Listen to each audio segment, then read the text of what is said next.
Assalamualaikum warahmatullahi wabarakatuh. Waalaikumsalam warahmatullahi wabarakatuh.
Bismillahirrahmanirrahim.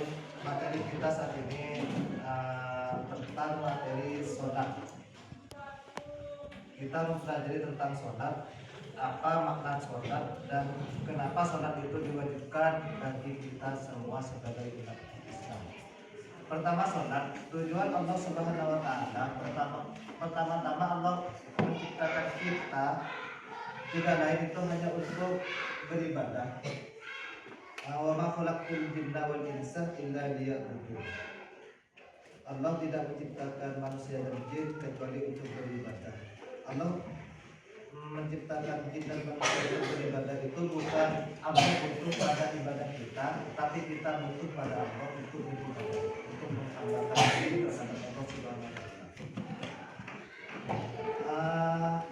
Oleh karena itu beribadah kepada Allah Subhanahu wa Ta'ala bagi manusia hukumnya wajib.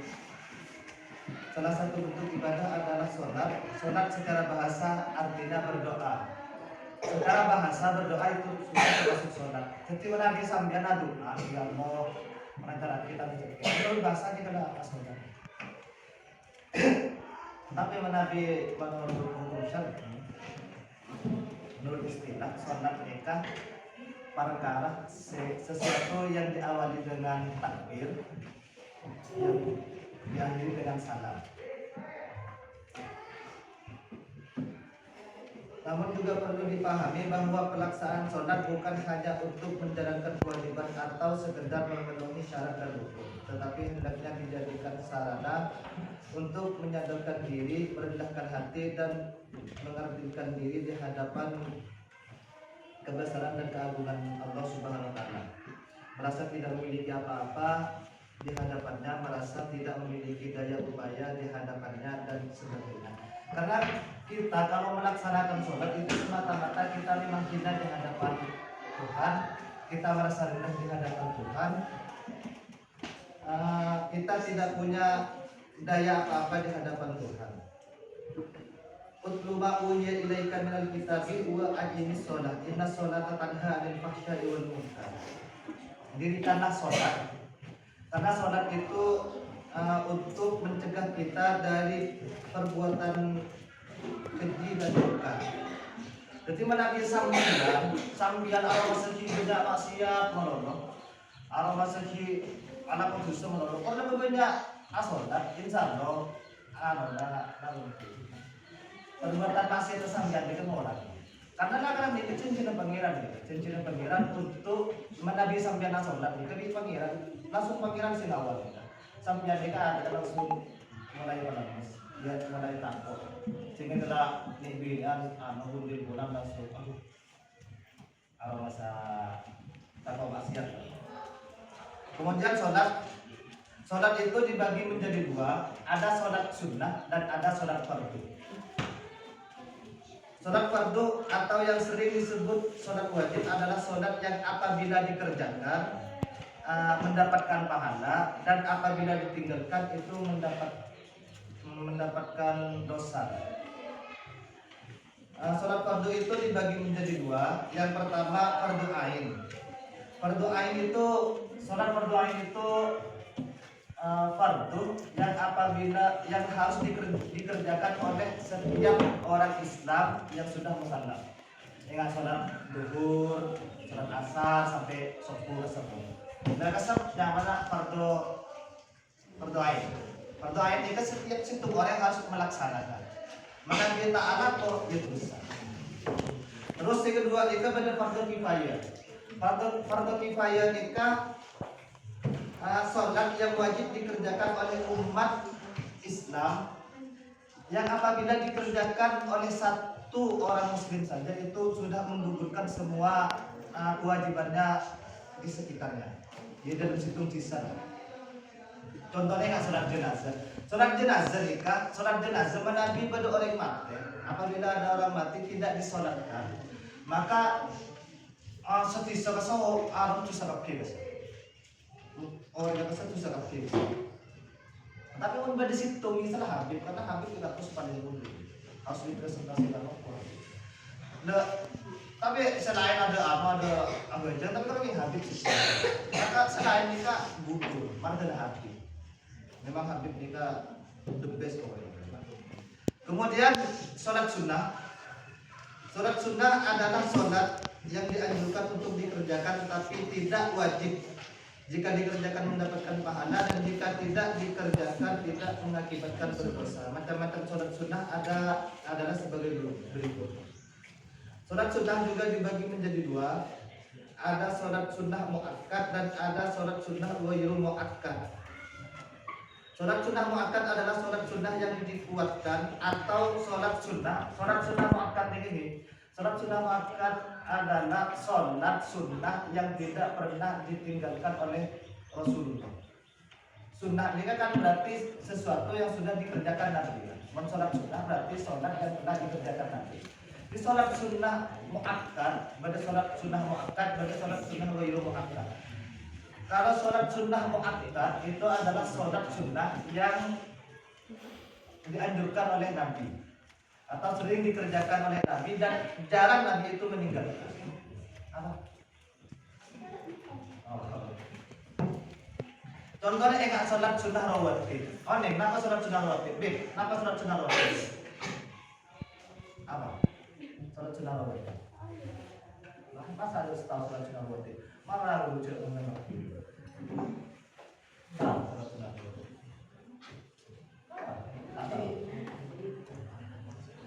Sholat sunnah qobliyah ba'diyah. Tahu? Enggak, Kak. Apa? Masa ada tahu?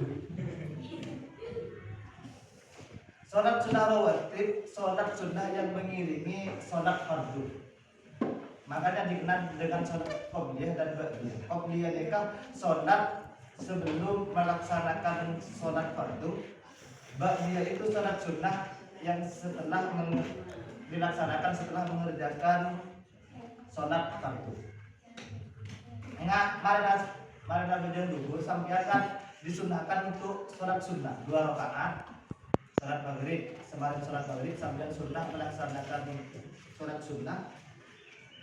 Kocak sunnah ba'diyah. Mau dilaksanakan setelah pelaksanaan sholat wajib, adanya mana ba'diyah. Mau dilaksanakan sebelum sholat wajib, misalnya mana ba'diyah. Sholat ba'diyah ini kan berjenang sholat isya. Mau sholat maghrib ini kan subuh, sholat isya.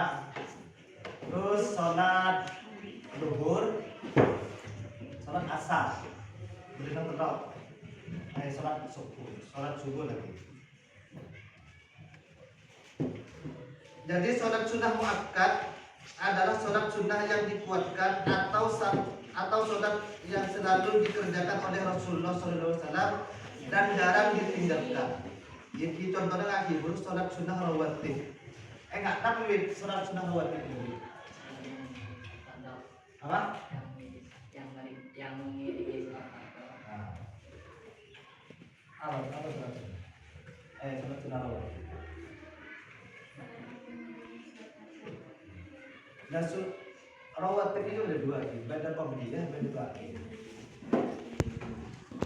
Apa sholat sunnah qabliyah? Lagu kok saya berada di waktu ini ya waktu lagi lah. Apa? Sholat sunnah qabliyah.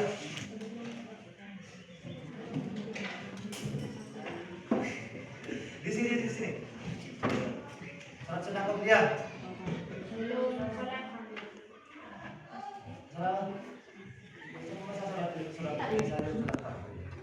Alia, surat qabliyah. Alia, qabliyah.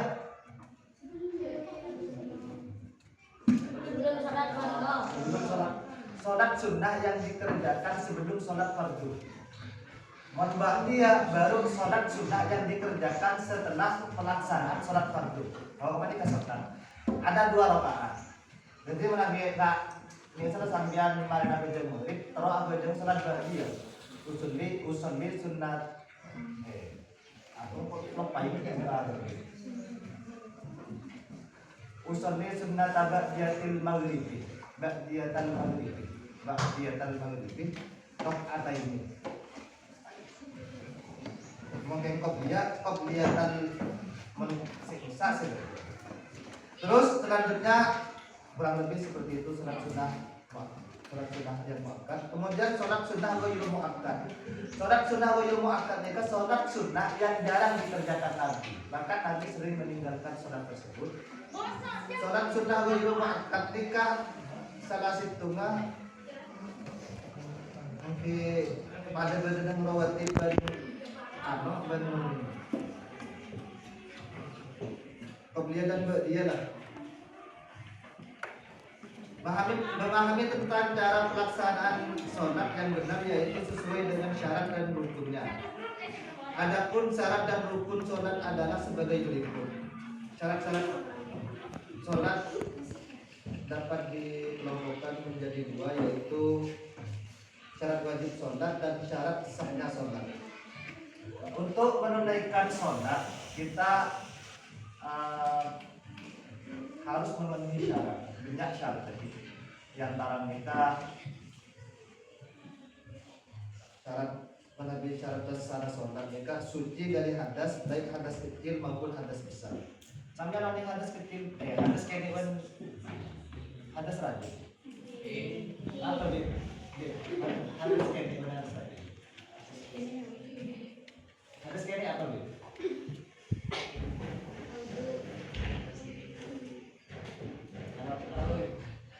bagus Bib.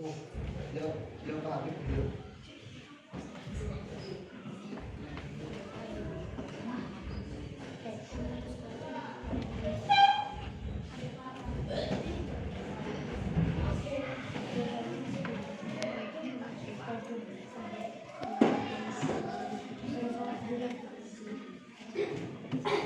Kemudian di antara syarat sahnya sholat suci badan, pakaian dan tempat sholat.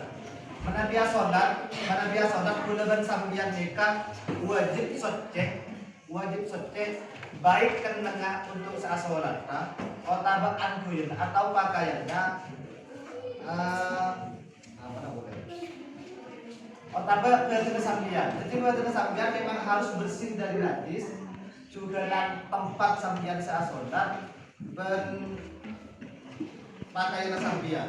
Jadi harus socek. Kalau sambian ini selama aku ini, tapi kan di rumah auto tuh, mana aku auto, tak ada bener deh.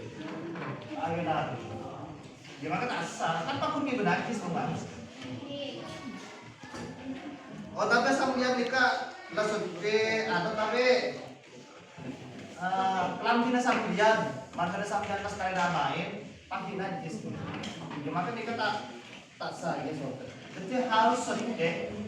Ketika melaksanakan sholat yang harus diperhatikan setelah kita melaksanakan wudhu dan lain sebagainya, maka yang harus diperhatikan pakaiannya agar sambian bersih dari najis dia, juga tempat sholatnya. Zaman yang Katolik seringnya itu kan langgar harus sholat, terus sejadahnya harus sholat. Kemudian menutup aurat. Menabi laki ini kan gampang untuk menutup aurat karena aurat laki di dalam sholat. Mereka kalau yang antara bucil bentuk, yang antara bucil bentuk, rasa sewajibnya. Jadi menurutnya sadar kan sampai sering maki menabi orang kona orang lambenar, insya Allah sampai tidak tahu. Tapi menurut orang lambenar ini kan biasanya sholat kalau kita bisa kan tahu kendor. Orang laki, nah itu biasa. Kan sholat kan mau nggak sah. Asal besar, ini sampai bisa berwakil lagi. Karena orang sopan, dia mau cari namanya, nah, kan mereka. Tapi aslinya orang sopan, kita pengiran orang sopan. Menurut orang laki, di antaranya bucin dan berwakil, seharusnya itu. Jadi menurutnya sadar, mengalir laki ini kan nggak berhenti, ini kan biasanya mana biasa orang tak ngerti benar gitu. Menurut yang salah itu mungkin itu tak usah kan? Pengalaman. Nah, dia lebih oleh laki misalnya aroko ini biasanya tak salah itu nomor dulu. Dan rasa harus diperhatikan. Jadi mau bisa di lekat togit melakukan kota dari sel lekat togit. Karena memang biasanya belum biasa dengan laki. Apa? Salah karena saya belum lebih rokok. Mau tak ambil mana pun dia, mau tak ikut enak. Maka kesel hukum sholatnya batal. Terus menabi aurat orang ini kita sekap pindah anggota tubuh selain apa kebatana benua. Nah, apa kebatana benua itu ya. Dia mau makanya nggak ini kan dianjurkan untuk arubuan. Arubuan saya ini wajib. Ini saya katakan arubuan itu wajib. Coba sambil misalnya melihat ada orang perempuan sholat, tapi tak ruku. Kau tak bisa sambil untuk aneh. Misalnya itu tidak kan. Tapi aslinya memang nang daerah Turki menandakan ada. Mereka orang ini, mereka sholat itu memang tidak pakai ruku. Tak pakai ruku. Iya kan tapi orang ini Turki lain begini. Maksudnya pakaiannya itu beda. Konsistennya tadi, konsistennya ada pada sendirinya itu. Jadi harus menutup aurat, rek laki, rek laki aurat saya dari mana bib? Mana ini?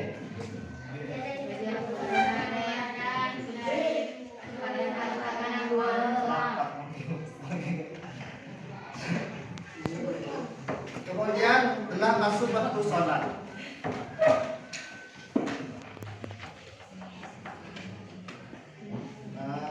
Karena waktunya sudah selesai, maka kami akhiri dulu. Cukup sekian dari saya. Wassalamualaikum warahmatullahi wabarakatuh.